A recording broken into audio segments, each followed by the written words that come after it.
இதுக்கெல்லாம் ஏன் நீ கெஞ்சுற? நீ எனக்கு வேணும். வா. ஐயோ, வேணாங்க, என்ன விடுங்க. எனக்கு சொன்னா கேளுங்க.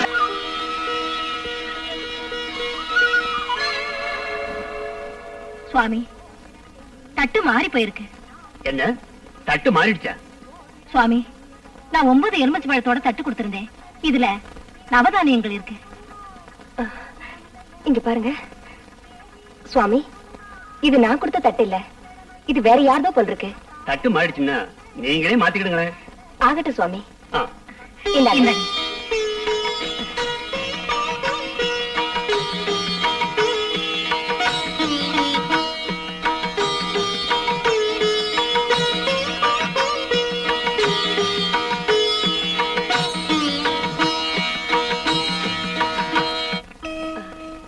ஏங்க, நீங்க எலுமிச்சம்பழம் வச்சு பூஜை செய்றீங்களே, ஏதாவது வேண்டுதலா? ஆமாங்க, என் பொண்ணு கல்யாண விஷயமா எத்தனையோ இடத்துல முயற்சி பண்ணி பார்த்தோங்க. எதுவுமே சரிப்பட்டு வரல. ஒரு பெரியவர் சொன்னாரு, 9 எலுமிச்சை பழம் வச்சு ஒவ்வொரு செவ்வாய்க்கிழமையும் ராகு காலத்துல 9 நெய் விளக்கு ஏத்துனா நாம நினைச்சது நிறைவேறுமா. அந்த துர்காதேவிய மனசார வேண்டிக்கிட்டா மாங்கல்ய பாக்கியம் கூடுமா. அதுக்காகத்தான் வந்தேன். அந்த காரியத்துக்காக தான் நாமளும் நவதானியம் வச்சு வேண்டிக்கிட்டு இருக்கோம். ஓஹோ, அப்ப உங்க மகளுக்கு கல்யாணம் வேண்டுதலா? மகளுக்கு இல்லைங்கம்மா, மகனுக்கு. எங்களுக்கு இருக்கிறது ஒரே ஒரு மகன். அவனுக்கு கல்யாணம் பண்ணி வைக்கலான்னு எவ்வளவுதான் முயற்சி பண்ணாலும் ஏதாவது ஒரு தடங்கள் ஏற்பட்டு கல்யாணம் நின்று போகுது. அதுக்காக நவதானிய பூஜை நடத்தி 9 ஏழைகளுக்கு அன்னதானம் பண்ணா வீட்டில் நடக்கிற சுபகாரியங்கள் தடங்கள் இல்லாம நடக்குன்னு பெரியவங்க சொல்லி இருக்காங்க. அதுக்காக தான். இதத்தான் தெய்வ செயல்னு சொல்றது. என்ன சுவாமி, என்ன சொல்றீங்க? நான் தட்டத்தான் மாத்திக்க சொன்னேன். அந்த துர்கா தேவி தாம்பர தட்டையே மாத்திக்க வச்சுட்டாளே. என்ன சொல்றீங்க? துர்கா தேவி மனசு வச்சதுக்கு அப்புறம் எந்த சிக்கலும் வராது. இவா பையனுக்கு உங்க பொண்ணை கட்டி வச்சிருங்க. நீங்க சொல்றது எங்களுக்கு புரியலையே. இதுல புரிஞ்சுக்கிறதுக்கு என்ன இருக்கு? இது தாயின் சன்னிதானத்துல முடிவானது. தாய் எது செய்தாலும் நன்மைக்கே. ஏங்க, நீங்க என்ன சொல்றீங்க? சொல்றதுக்கு என்ன இருக்கு? இனிமே எல்லாம் சுபந்தான். நாளைக்கே பொண்ணை பார்க்க நாம போறோம். காவேரி, அங்க என்னமா பண்ணிட்டு இருக்க? உன்னை பொண்ணு பார்க்க எல்லாரும் வந்து உட்கார்ந்துருக்காங்கம்மா. கூப்பிடுறது காதல் விழலையா? காவேரி, சீக்கிரம் வா. இது வந்துட்டேம்மா.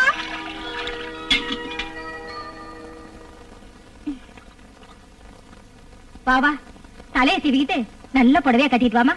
வா.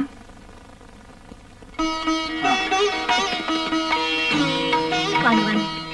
வணக்கம். இந்தாங்க.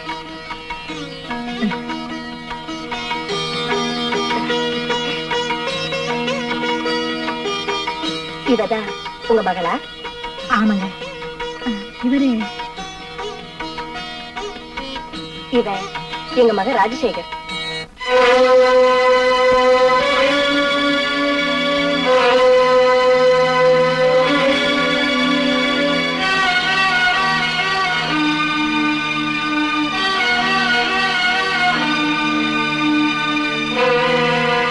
வாங்க உட்காருங்க.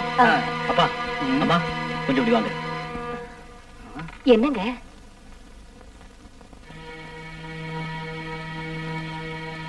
டேய், என்னாச்சு உனக்கு?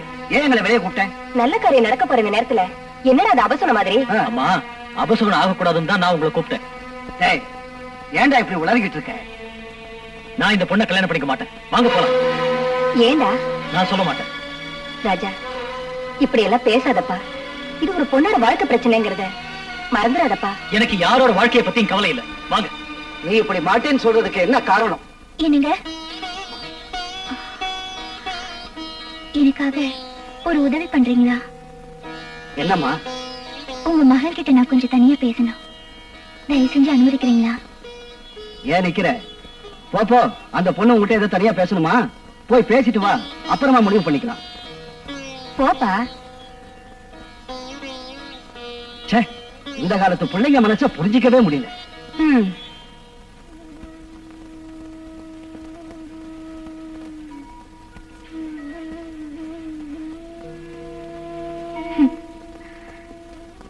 நீங்க ஏன் இந்த கல்யாணத்துக்கு ஒத்துக்கலைன்னு எனக்கு நல்லாவே தெரியும். அன்னைக்கு உண்மையாவே என்ன நடந்ததுன்ற விஷயம் உங்களுக்கு தெரிஞ்சா நீங்க இப்படி எல்லாம் பேச மாட்டீங்க. அன்னைக்கு ராத்திரி டிக்கெட் டிக்கெட் டிக்கெட் வாங்கிச்சா? எங்கம்மா போகணும் நீங்க? கந்தகிரிக்கு 2 டிக்கெட் கொடுப்பா. என்னம்மா நீங்க இந்த பஸ் கந்தகிரிக்கு போகுமா போகாதுன்னு தெரிஞ்சுக்கிட்டு ஏறி உட்காரணுமா இல்லையா? இந்த பஸ் கந்தகிரிக்கு போகாது. இது மல்லூர் வழியா ராசிபுரம் போகுது.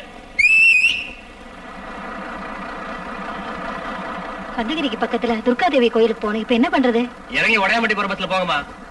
ஏன்பா கண்டக்டர், இந்த மாதிரி அத்வான காட்டுல பொம்பளைங்களை நடு வழியில இறக்கி விடுறியே, இது நியாயமா இருக்கா, தர்மமா இருக்கா? என்ன பிரதர்? உனக்கு அவங்க மேல அக்கறை இருந்தா நீ இறங்கி அவங்க கூட போயா. சரிப்பா. ஐயோ, என்ன நாடியா இது. நம்ம ஜனங்களுக்கு பொம்பளைங்களை எப்படி மதிக்கணும், எப்படி மரியாதை கொடுக்கணும்னு தெரிய மாட்டேங்குது இல்ல? நீங்க வாங்கம்மா, கந்தகிரிக்கு நான் வழி காட்டுறேன். வாங்க வந்துருங்க. பொட்டி எடுத்துக்கங்க. போட்டோ எடுத்துக்க. யோ, ஏற்கனவே வண்டி அவ்வளவு லேட்டு. நீங்களே பேசிட்டு சீக்கிரம் இறங்கியா. இரியா இறங்குறேன். யோ, சீக்கிரம் இறங்க, லேட் ஆயிட்டு சொல்றேன்ல. பாதி விடையில இருங்க, பாதி டிக்கெட்டா வாங்கினேன். ரொம்ப இருட்டாயிடுச்சே, பயமா இருக்கு. எதுக்காக பயப்படுறீங்க? நான் தான் கூட இருக்கிறேனே. இவன் யாரா சிவ பூஜையில கரடி மாதிரி நினைச்சிடாதீங்க. நான் இருக்கிற வரைக்கும் ஒரு பயம் உங்களை டச் பண்ண முடியாது. வாங்க வாங்க வாங்க. என்னப்பா அது? கந்தகிரிக்கு கூட்டிட்டு போறேன்னு சொல்லிட்டு காட்டுக்குள்ள கூட்டிட்டு வந்திருக்கேன். காட்டுக்குள்ள தானே வனதுர்கா இருக்கா. அனாவசியமா பேசுற கழுத்து உதவி பண்ற மாதிரி வந்தது எதுக்குன்னு இப்பதான் எனக்கு புரியுது. அவளை ஒண்ணும் பண்ணிடாத. எங்களை விட்டு நாங்க பஸ் ஏறி போய்க்கிறோம். இப்பதான் ஞானம் பிறந்ததா?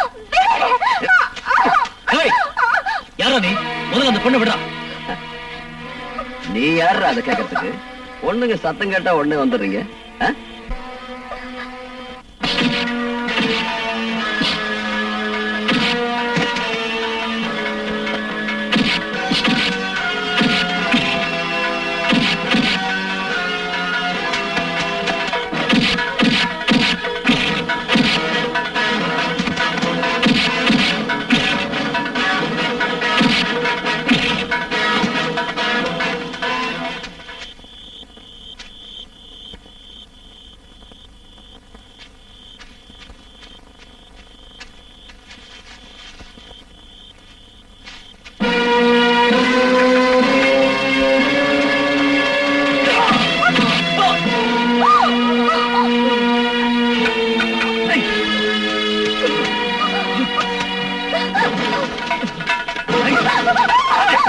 விடவே மாட்டேன்.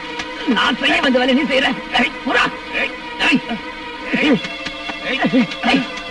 யாரு என்ன பிடிக்கிற? அடேங்கப்பா, நானே ஜெயில இருந்து தப்பிச்சு வந்திருக்கேன். என்ன நீ போலீஸ்ல புடிச்சு கொடுத்துட்டேன்னா? யார சுத்த அறிவிட்டா இருக்கா? நான் ஏன்டா உன்னை பிடிக்கிறேன்? என்கிட்ட இருந்து ஒரு பொண்ணு இந்த பக்கம் தப்பிச்சு போயிட்டா. அவளை பார்க்க வந்தேன். பொண்ணா? எங்க அவ? இந்த பக்கம் போயிருக்கா. இந்த பக்கமா? நான் இந்த பக்கம் போய் தேடுறேன். நீ இந்த பக்கம் போய் தேடு. அவ என்கிட்ட கிடைச்சிட்டா? என்கிட்ட கொண்டு விட்டுரு. உன்கிட்ட கிடைச்சிட்டா? நான் தள்ளிட்டு போயிடுறேன்.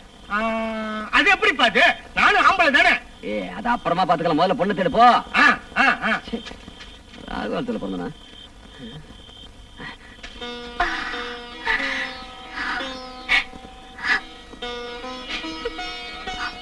அம்மா, பல துர்காதேவி, மலை போல வந்த துன்பத்தை பனி போல நீக்கிட்ட தாயே. உன்னை நம்பி வந்தவங்களுக்கு எந்த கஷ்டமும் வராதுல்ல நிரூபிச்சிட்ட தாயே, நிரூபிச்சிட்டம்மா.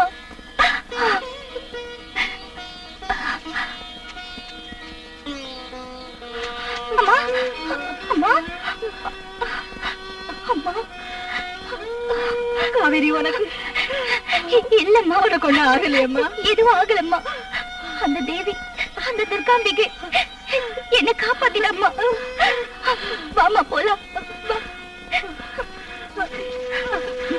மெதுவாம்மா.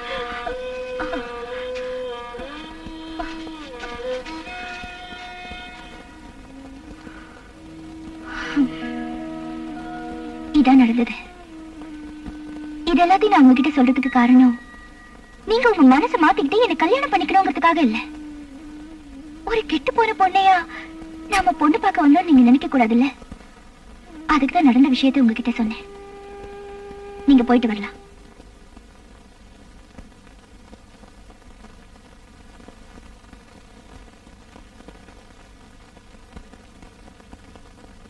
நான் காவேரியை கல்யாணம் பண்ணிக்கிறேன். கல்யாணத்துக்கு ஏற்பாடு